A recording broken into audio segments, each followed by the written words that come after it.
muito rapidamente da distinção entre precedente, jurisprudência, súmula e ementa. São conceitos que é importante que os senhores tenham minimamente definidos. Olha, precedente é aquela ideia de vinculação que foi realmente incorporada do modelo do common law. Precedente, meus amigos, ele se associa a uma única decisão que é peculiar, que assume aquela eficácia vinculatória em razão dos seus fundamentos. Isso lá no common law.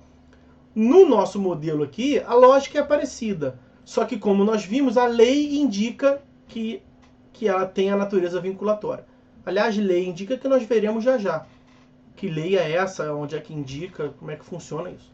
Mas aqui no nosso sistema, nós temos lá o artigo 103, parágrafo 2º da Constituição Federal, que vai dizer que a decisão do STF, a única decisão, precedente, proferida em sede de controle concentrado de constitucionalidade, vincula. Precedente. Veja que nós já temos isso, eu mencionei para os senhores, desde 93, né? Desde a emenda constitucional número 3 de 93. Artigo 102, João. 102, parágrafo 3º. Não, 100... Ih, agora eu fiquei em dúvida. Deixa eu confirmar aqui, fiquei em dúvida. Ô, meu pai, cadê aqui? Constituição Federal. 103, né?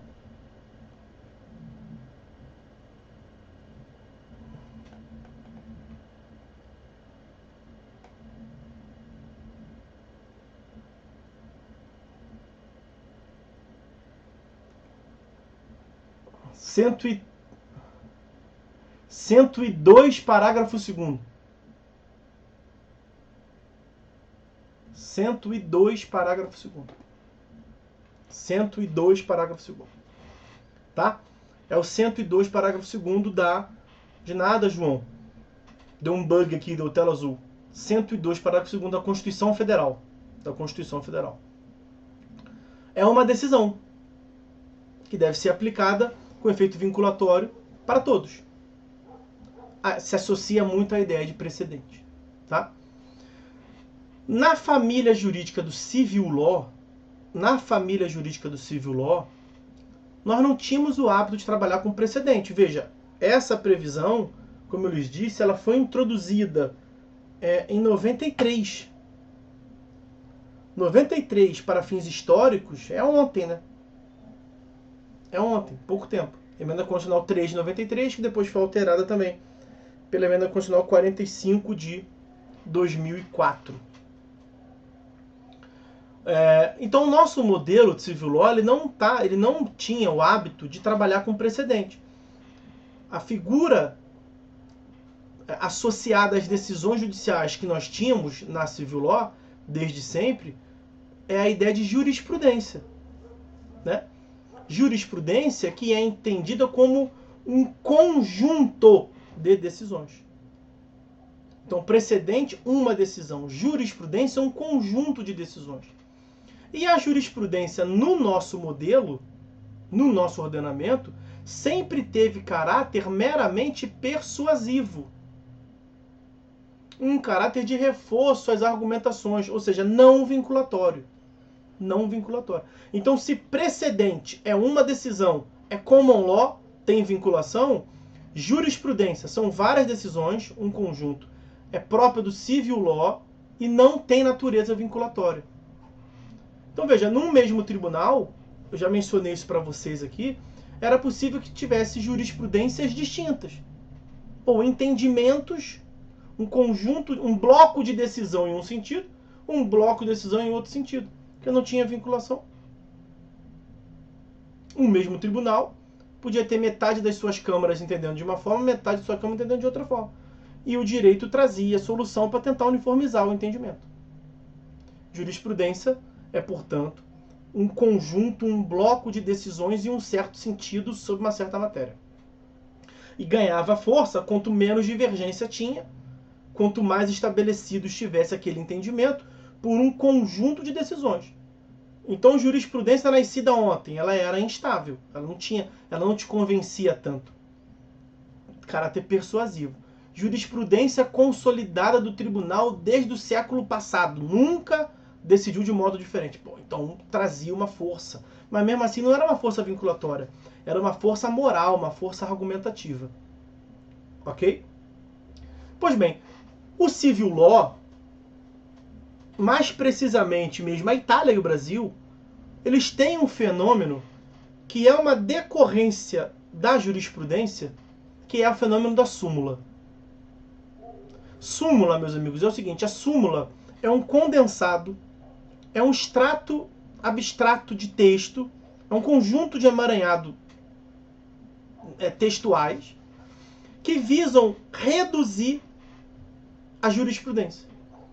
Então, como é que é a jurisprudência do tribunal sobre o ponto tal? Ah, tem umas centenas de milhares de decisões nesse sentido. Ah, então o que elas significam? O que elas significam? Ué, em tese tem que ler cada uma delas, ou a maioria delas. Mas aí alguém já teve esse trabalho. Alguém já pegou e leu e se inteirou. O que se cogitou de fazer? Aproveita esse trabalho aí dessa pessoa e emite um enunciado de súmula. A súmula nasceu dessa forma. A súmula nasceu de um caderninho de anotações do ministro Vitor Nunes Leal, que na metade do século passado, quando entrou para integrar o STF, se viu em posição de desvantagem em relação aos outros ministros. Porque os outros ministros tiravam o julgamento ou tiravam o entendimento consolidado do tribunal para proferir o seu voto da cabeça. Ah, essa corte já decidiu em diversas oportunidades essa matéria aqui de tal forma. Então, com base na jurisprudência da corte, voto nesse sentido. Tirava da cachola o ministro e a assessoria do ministro, que sempre teve, na verdade. O ministro Vitor Nunes Leal, quando ele entrou, e tem artigo dele tratando sobre o surgimento da súmula, ele falou, eu tô ferrado. Eu tô ferrado porque eu sou mais jovem. Acabei de tomar posse. E tem outra. Eu tenho péssima memória. Então não vou confiar na minha memória, não vou nem tentar me inspirar nesses baluartes do direito aí, Ademar Baleeiro, não vou nem tentar. Eu vou pegar um caderninho e conforme eles vão falando, eu vou confiar neles e vou tomar nota aqui do julgamento. E com o passar do tempo, o caderninho do Vitor Nunes Leal passou a ter muito mais informação, porque certa matéria.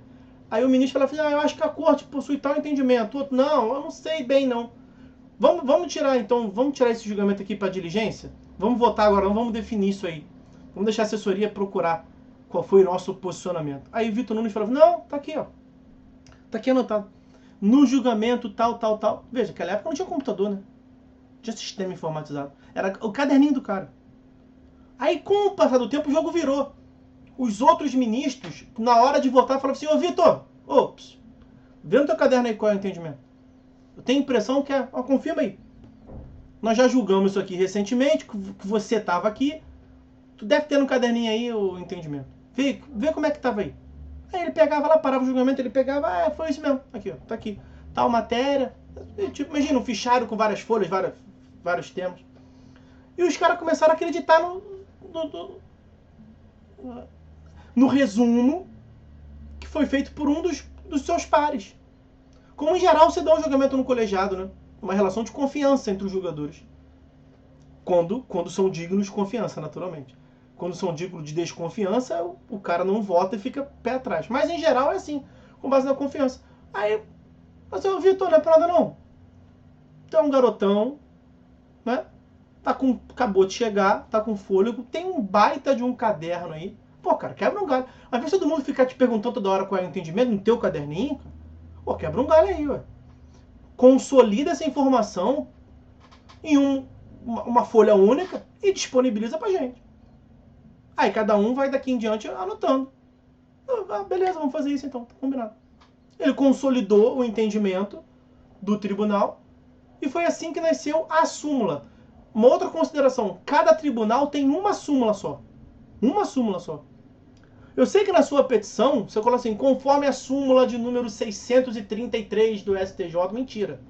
Tecnicamente, ele não tem 633 súmulas. Ele tem uma súmula. A súmula é como... O que é a súmula do árbitro de futebol na partida? Não é o resumo. O João Vitor, eu consegui ver ali, o Carlos também. É para reduzir a jurisprudência. É para otimizar o trabalho. Assim que nasceu a súmula. Ao invés de ficar consultando os alfarrábios das centenas, das milhares de decisões, você consolida um entendimento num texto abstrato. Muito parecido ali a como a lei faz. A lei quer passar uma mensagem para a sociedade, reduz aquilo num conjunto de palavras que devem ser observadas. O tribunal passou a dar publicidade do seu entendimento, não mais por uma jurisprudência abstrata, assim dizendo, mas por meio de um texto sumular. E eu dizia, a súmula é como se fosse... O que é a súmula de um árbitro de futebol? Que o de mais importante teve na partida, né? Mesmo que tenha... Veja, no último jogo de um certo time rubro-negro da cidade do Rio de Janeiro, o árbitro distribuiu aí umas 20, 30 cartão amarelo. Sei lá, ele deu amarelo para todo mundo. Não tem uma súmula para cada cartão. Nós temos uma súmula só com várias anotações do árbitro, né? Aí ele lança lá o que teve de mais importante no jogo, para entrar nos anais da história. Quantas súmulas o STJ tem? Uma só.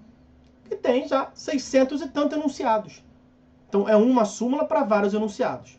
O técnico a falar, portanto, é conforme o enunciado de número tal da súmula de jurisprudência dominante do STF. A própria súmula é uma ideia de redução. É a súmula de jurisprudência dominante do tribunal. Ok? Se vocês pararem para perceber, toda súmula, ela tem lá... Vai na página do STF, vai lá no setor de súmula, você vai ver que cada súmula, ele te traz quais foram os julgados que ensejaram aquela súmula. Porque, volto a dizer, já pegaram bem aí, pelo que eu pude perceber no chat. Aquele texto é uma redução dos julgamentos assemelhados. Então você pega ali 10, né? A súmula veio da jurisprudência. A jurisprudência é um conjunto de decisões. Naquela matéria tinham 100 decisões. O cara separou as 15 mais importantes, sei lá, e fez um texto de súmula daquele entendimento. Cada súmula é uma... a decisão já é uma redução do caso concreto, né? A súmula é uma redução de várias decisões para chegar num texto abstrato. Lembra que eu falei com o precedente? Que tem que saber trabalhar com o precedente? Que não adianta ler o dispositivo? Tem que ler a decisão toda para entender o caso concreto e tudo mais? Mesma coisa a súmula. Não é incomum você pegar erro nessa tarefa de tornar um texto abstrato, nessa tarefa de pegar as várias decisões e extrair um sentido comum. Às vezes você coloca coisa demais ali. Às vezes você deixa de colocar coisa na súmula. Então o certo é você pegar a súmula, ver os julgados que ensejaram a súmula. Dá trabalho, mas eu não falei que ia ser fácil, né? Você tem que pegar os julgados que ensejaram a súmula, ler todos eles e extrair um sentido comum deles. E você vê se é a mesma coisa que está na súmula. Às vezes não é. Muitas vezes não é. Muitas é muito. Mas às vezes não é. E a sua solução pode estar ali. Às vezes tem informação demais na súmula, às vezes tem informação de menos na súmula. Pois bem, todo enunciado de súmula tem esses julgados que o ensejaram. E tem a data da sua publicação. Então foi uma súmula que foi introduzida no dia tal. Vão lá no STF e peguem as primeiras súmulas e vão pegar um ponto em comum.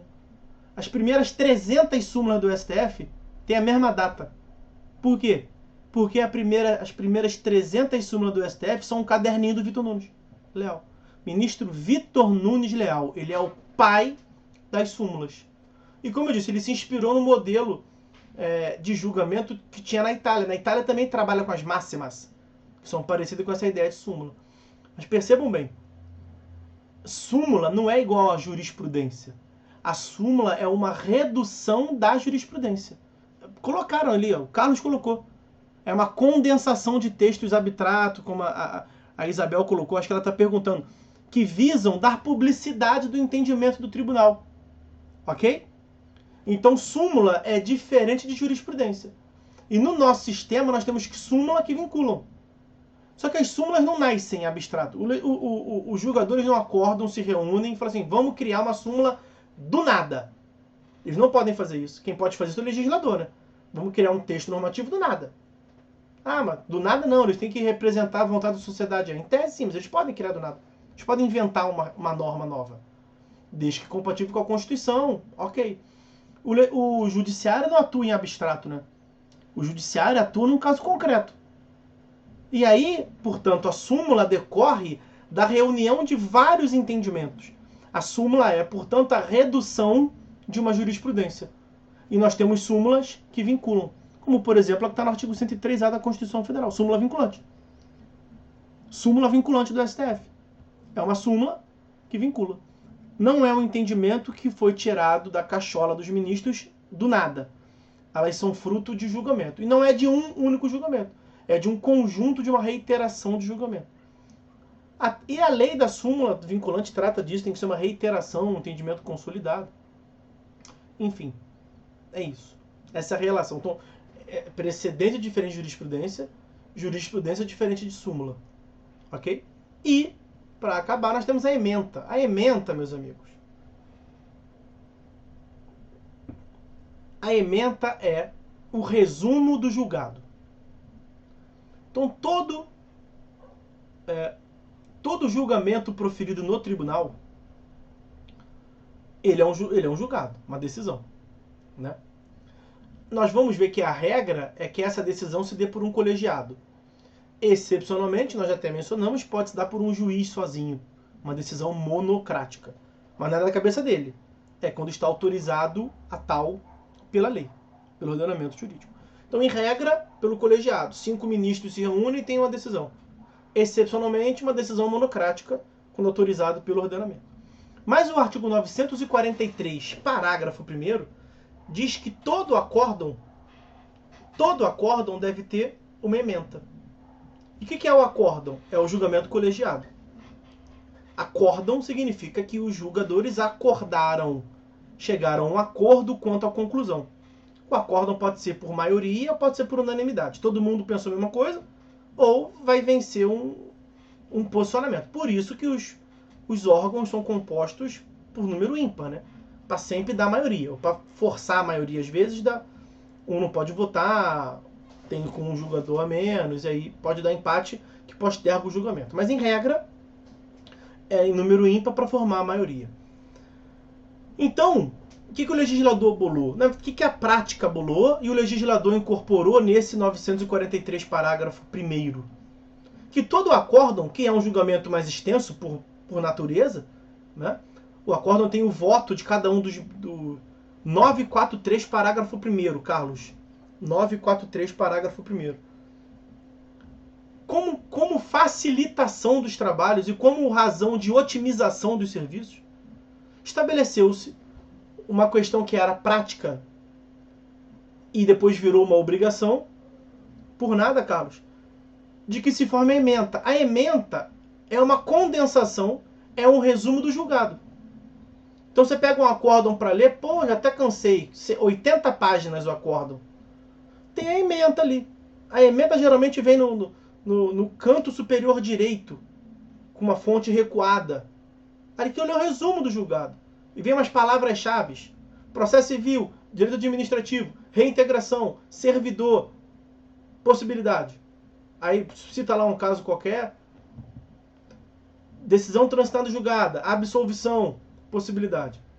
Você já ali consegue extrair uma ideia geral de qual foi a conclusão do tribunal. Mas você pode ler só aquilo? Claro que não, tem que ler o julgado todo. Porque também a tarefa de redigir a ementa, às vezes coloca coisa que não está no julgado, deixa de colocar coisa importante que está no julgado. Aquilo ali é como se fosse, vamos assim dizer, um bônus do tribunal, para facilitar o serviço. Senhores advogados, ou até mesmo outros julgadores, querem conhecer o julgado? Querem separar qual que você vai ler, por exemplo? Aqui tem as palavras-chave. Tem o resumão de tudo que você vai encontrar. Tem ementa até, o Fux é um que... A ementa do cara tem 5 páginas. Aí, pô, quebra a ideia. Mas tem uns que tem um poder de concisão maior, outro menor. O que importa é que essa é a função da ementa, trazer ali um resumo do julgado. Naturalmente, você não pode pretender conhecer a evolução do direito lendo somente um resumo do julgado.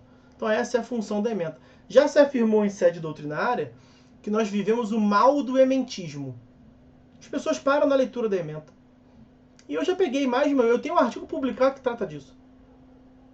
Que na ementa está se porque eu vou ensinar como é que funciona a questão da ementa. A ementa é assim. Faz a ementa o relator. Na verdade, faz a ementa o condutor do voto vencedor. Quando o relator é acompanhado ou pela unanimidade ou pela maioria, é ele mesmo que faz. Porque ele proferiu o voto, ele é o primeiro a votar, como nós veremos. E se a maioria seguiu ele foi o primeiro a votar, é ele que vai fazer. Quando o julgamento é por maioria, sendo o voto do relator vencido, então a proposta que o relator apresentou não foi acolhida pela maioria,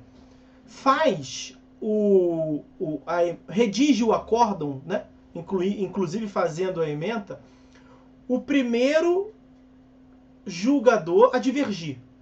Então votou o relator, julgador 1, no sentido norte. Votou o outro julgador, no sentido sul. Aí veio o terceiro, no sentido sul. Foi 2-1, o relator perdeu. Quem é que vai minutar o acórdão, inclusive fazendo a ementa? O julgador 2, que foi o primeiro a divergir. Foi o primeiro a trazer o voto divergente, que foi o voto vencedor. Então a regra é sempre essa. Redige o acórdão aquele que conduz o voto vencedor. Será o relator, se ele não foi vencido, ou será o quem abriu a divergência, se foi o contrário. Pois bem, muitas das vezes, esse sujeito que vai fazer o acórdão, ele coloca a palavra demais ali. Dolosamente ou não. Ele pode colocar a palavra demais. Ele pode induzir a uma conclusão da corte que não aconteceu. E eu volto a dizer, dolosamente ou não. Eu tenho um artigo publicado no qual uma certa ministra do STJ, eu não vou falar aqui porque é público demais, mas está publicado lá, teve um entendimento dela superado, né? Não foi acolhido, o entendimento não foi acolhido. Ela queria mudar o entendimento do tribunal, queria mudar o entendimento do tribunal. Quanto à conclusão do julgado, ela foi majoritária, ela foi unânime, na verdade. Ela deu provimento ao recurso, ela negou provimento ao recurso. Todo mundo concordou. Só que houve uma divergência na fundamentação. Então ela redigiu o acórdão porque o voto dela, para sim ou para não, todo mundo disse. Mas o motivo pelo qual se chegou lá, ou seja, a fundamentação, era divergente. Na fundamentação, o motivo pelo qual o recorrente deveria ganhar, ou o motivo pelo qual o recorrente deveria perder, ela foi vencida. Só ela disse. E todo o tribunal disse o contrário.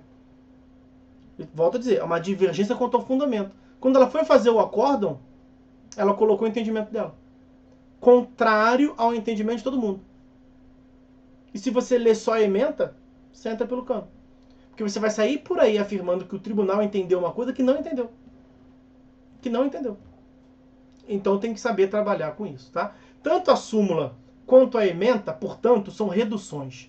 São resumos e vocês não podem se contentar com resumos. Tá ok?